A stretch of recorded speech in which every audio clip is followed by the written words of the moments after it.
Calculamos que toda la zona debía tener unos 13 kilómetros cuadrados, construida en zonas de tierra entre el agua, y tuvieron que hacer grandes excavaciones y zanjas de drenaje que proporcionaron zonas habitables. Digamos que como obra pública fue una tarea colosal, mucho más teniendo en cuenta que se completó en unas décadas.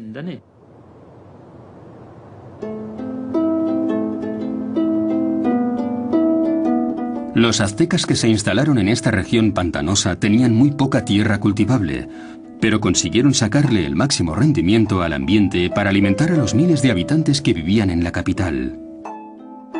En los suburbios de México hay unas inusuales zonas agrícolas, conocidas como chinampas. Estas parcelas son tan extraordinarias que forman parte de las listas de Patrimonio de la Humanidad de la UNESCO. Su conservación nos permite viajar atrás en el tiempo y descubrir los secretos de los aztecas. Una chinampa es una zona cultivable compuesta por canales e islas artificiales. Los campesinos mexicanos de hoy conservan su preciosa herencia azteca y continúan cultivando a la manera ancestral y creando estas parcelas lodosas. Iban haciendo esto lo iban haciendo, mire. Y esto al secarse queda muy duro. Queda duro y, por ejemplo, esto, así, luego ya le echaban harto hasta que se desapareciera esto, y luego venía otra capa de esto. Y así fueron amarrándolas y fueron haciendo los terrenos.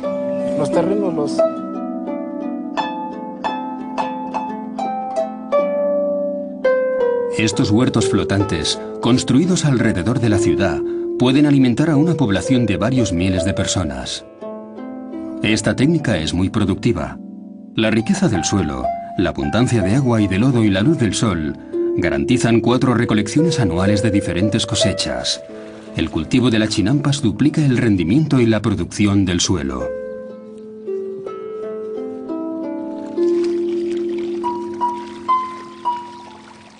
El maíz, como principal producto agrícola de los aztecas, era considerado divino. Su dios era Centeotl y su diosa era Chilonen. Se les ofrecían sacrificios de mujeres jóvenes. Para garantizar la calidad de las cosechas eran decapitadas, igual que cortaban las panochas.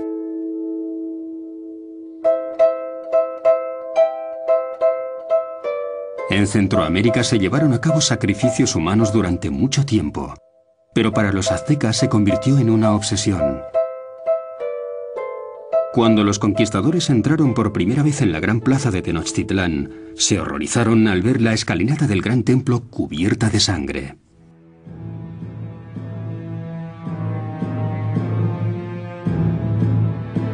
Al conquistar la ciudad destruyeron el templo, pero las excavaciones arqueológicas han revelado un edificio interior aún más antiguo, una réplica en miniatura del gran templo.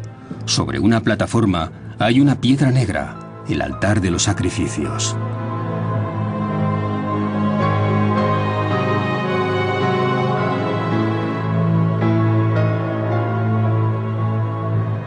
El más común era la extracción del corazón.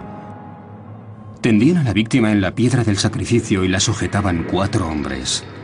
El sacerdote le abría el pecho con un cuchillo, le arrancaba el corazón aún palpitante y le ofrecía un sol sediento de sangre.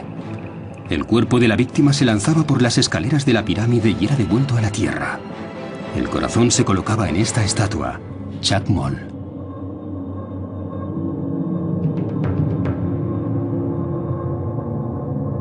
El propósito de esos ríos de sangre se explica en las inscripciones de la Piedra del Sol. Esta escultura de 3,60 metros y 20 toneladas de peso es un calendario. Señala la desaparición de 4 soles debido a cataclismos. El nuestro, el quinto, también está en peligro. Apareció por primera vez mediante un autosacrificio del dios. Se prendió fuego a sí mismo y reapareció, transformándose en una estrella. Pero el nuevo sol no se movía, y los otros dioses ofrecieron su sangre para devolverle la vida. De esta forma empezó el drama cósmico en que la humanidad tenía un papel.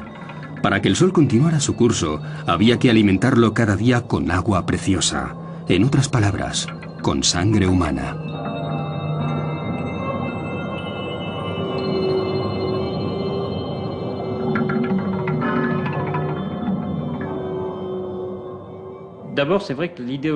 Es cierto que en lo que concierne a los sacrificios humanos, la ideología de los aztecas tenía mucha fuerza. Era la piedra angular en la construcción de su identidad y en el papel que se dieron a sí mismos en el mundo. Los aztecas aseguraban que mantenían el mundo vivo haciendo sacrificios, ofreciendo sangre a las divinidades que podían hacer que un día u otro dejara de funcionar y no hubiera garantías de la supervivencia del hombre. Esta es la parte de la ideología dominante. Yo creo que el éxito de un sistema político y la expansión de un imperio llevan a ese tipo de sacrificios que hemos visto en ciertas épocas. Era por la necesidad de superar lo que se había perdido anteriormente, para asegurar que el sistema continuara desarrollándose. En 1487, el emperador Ahuitzótl celebró la renovación del Gran Templo. La ceremonia fue impresionante. Sobre el ara del sacrificio, los sacerdotes abrieron el pecho a una interminable procesión de cautivos. La inauguración se llevó la vida a 10.000 personas, tal vez más. El imperio estaba en el apogeo de su poder. Desde 1440 los aztecas habían llevado a cabo una gran campaña de expansión y conquistaron por la fuerza las tribus que vivían en la meseta mexicana. En 1520 gobernaban un imperio que cubría 200.000 kilómetros cuadrados. Poco antes de la invasión de los españoles incluía 38 provincias y todas estaban obligadas a pagar un alto tributo. Los aztecas impusieron su dominio por medio del terror. Lo que interesaba a los aztecas, y lo vemos por medio de su gran arquitectura que representa su imperio, era el control de varios territorios, y concretamente de las tribus, para obtener riquezas y el reconocimiento de una autoridad superior. Pero no los ocuparon físicamente, lo que hubiera supuesto el consiguiente movimiento de población y la colonización de una zona tan enorme. Llevaban a cabo ataques rápidos, incursiones sorpresa y en muchos casos obligaban a un cierto número de territorios a establecer alianzas.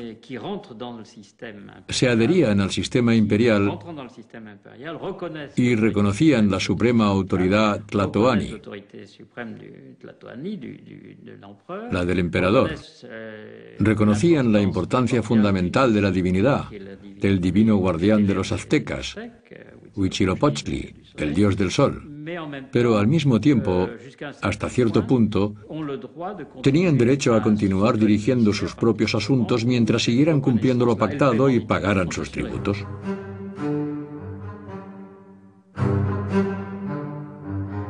Las campañas de los aztecas eran despiadadas. En primera línea estaban los soldados más valerosos, pertenecientes a prestigiosas unidades de caballería, como la Hermandad de las Águilas, cuyos cascos tenían la forma de la cabeza de esas aves. Una interminable fila de porteadores transportaban los tributos a la capital, donde eran minuciosamente registrados. Se han hallado parte de esas cuentas en varios manuscritos. Los imperios subyugados entregaban cada año toneladas de alimentos, algodón, tejidos, plumas ornamentales y una impresionante cantidad de objetos preciosos. El pueblo no tenía derechos, trabajaba para sus nuevos amos y se veía reducido a la esclavitud o convertido en víctima de sacrificios. A pesar de la continua expansión del imperio, que duró más de 2 siglos, no se suavizaron las tensiones internas.